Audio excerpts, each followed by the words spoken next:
Assalamualaikum warahmatullahi wabarakatuh.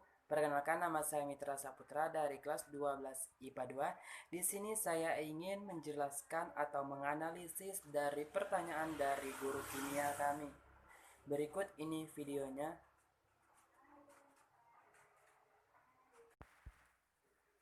Baiklah, kita lanjut menganalisis dan menarik kesimpulan dari pertanyaan mengenai unsur golongan transisi periode keempat. Soal yang pertama, apakah unsur golongan transisi periode keempat ditemukan dalam keadaan bebas di alam atau dalam keadaan bersenyawa? Nomor 2, bagaimana kelimpahan unsur golongan transisi periode keempat di alam? Nomor 3, tentukan pasangan unsur dan mineralnya dengan cara menghubungkan bulatan pada unsur dan mineral berikut. Unsur-unsur transisi periode keempat di alam sebagian besar ditemukan dalam bentuk senyawa oksida dan sulfida. Hal itu terjadi karena unsur-unsur transisi periode keempat sangat mudah teroksidasi dan mempunyai afinitas yang cukup besar terhadap oksigen dan belerang. Selain itu, oksigen dan belerang termasuk unsur-unsur yang sangat reaktif terhadap logam dan tersebar di kerak bumi. Lanjut. Yang A, skandium. Kelimpahan skandium di kulit bumi sekitar 0,0025%.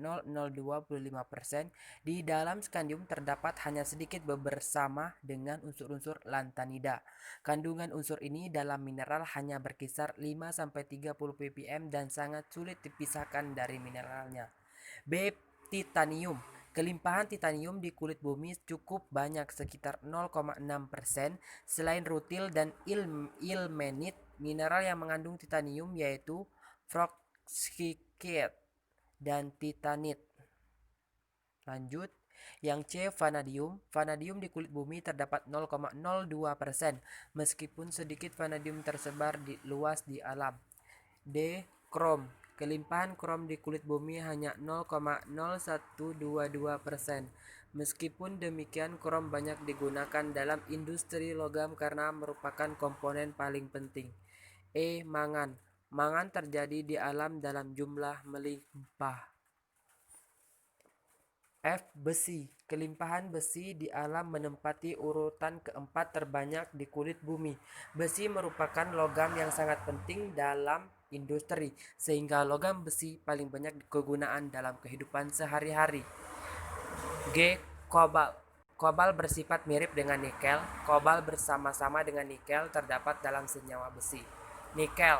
Nikel merupakan logam putih mengkilap seperti perak dan dijadikan sebagai penghantar panas atau listrik yang baik. Selain dalam bentuk senyawa mineral, nikel juga dijumpai sebagai senyawa kompleks. Next. Tembaga. Di alam tembaga terdapat dalam bentuk biji tembaga. Sekitar 80% tembaga diperoleh sebagai sulfida, namun ada pula yang ditemukan dalam keadaan bebas. Seng.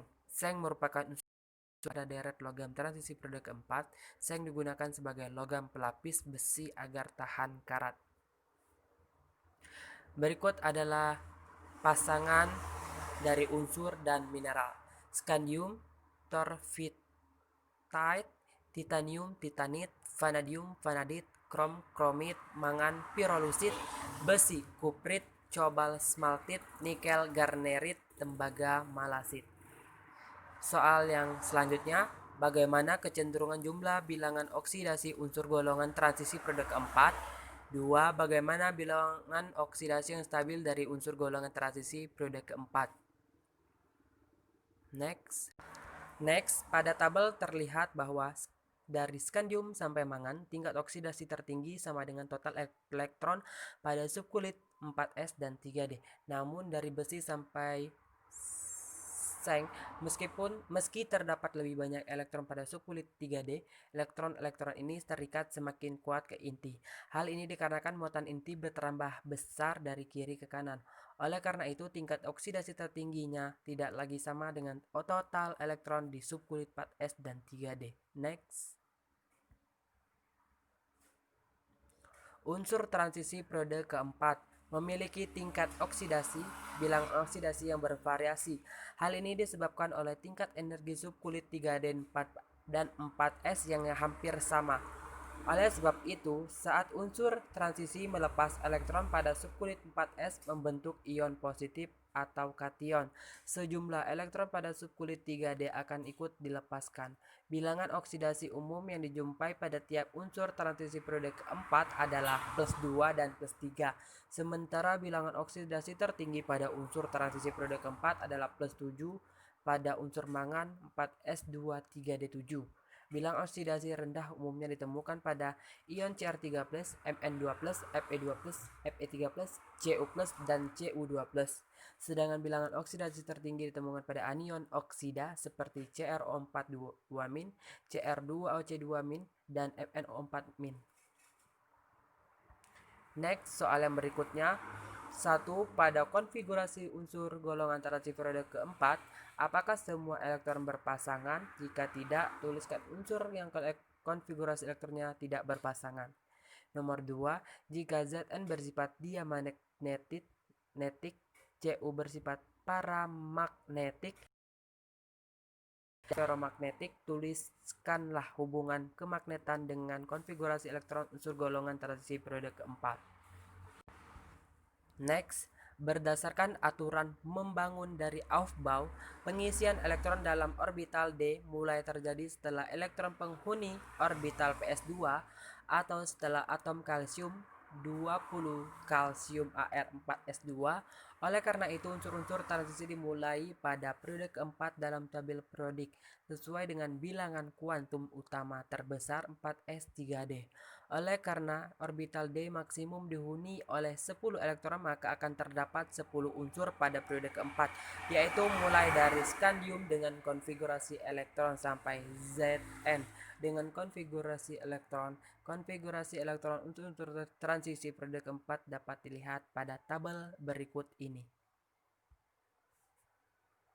Konfigurasi elektron: skandium, titanium, vanadium, krom, mangan, besi, kobal, nikel, tembaga, seng.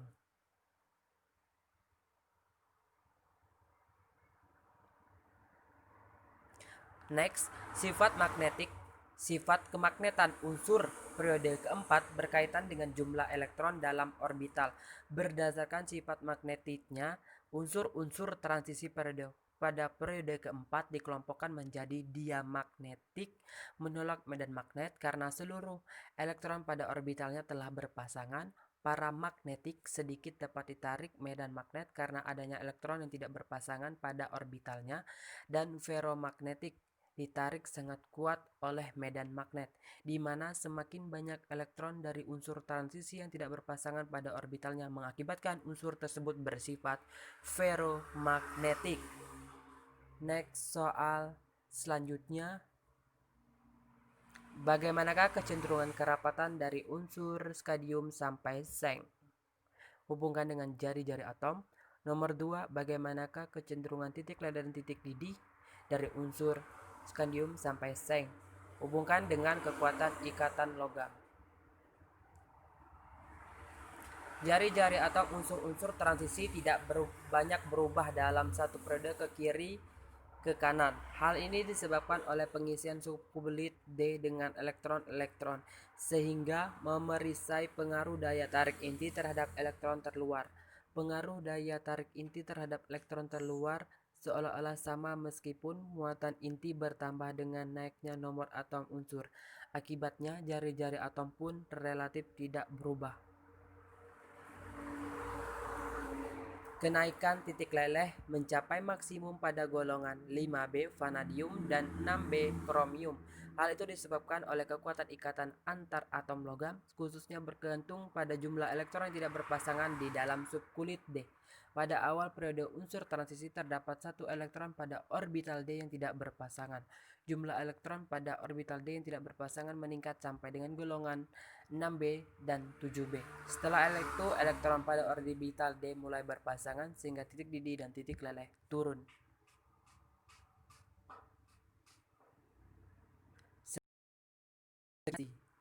Jangan lupa subscribe, like, comment, and share. Wassalamualaikum warahmatullahi wabarakatuh.